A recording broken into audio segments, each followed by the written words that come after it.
Herinandro ny fialan-tsasatry ny Toussaint aty an-tsekoly ny ankizy. Raha tokony ho any an-trano na koa any am-pialan-tsasatra, mitoy ny fampianarana ety amin'ny sekolim-panjakana. Efa taona izao, efa taona nanomboan'ny taom-pianarana ho isaky ny volana Oktobra. Efa taona nanafoanana ny fialan-tsasatry ny Toussaint. 14 Oktobra zany zay vao tena démarré.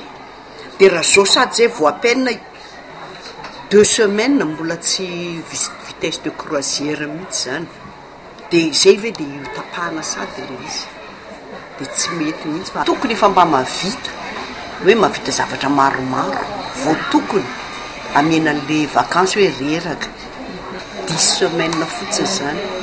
Dia atonina tsara zay 10 semaines dia vacances ndray.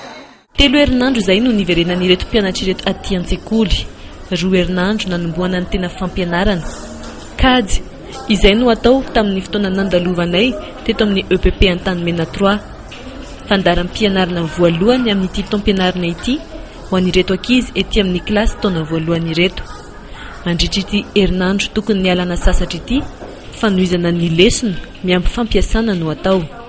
Efa taona zay tsy nisy vacances de Toussaint, dia zay hoe herinandro nandritra ny efa taona tsy nisy zay tsy hoe zava-baovao aminay, fotrany hoe mandeha zany aminay ilay izy.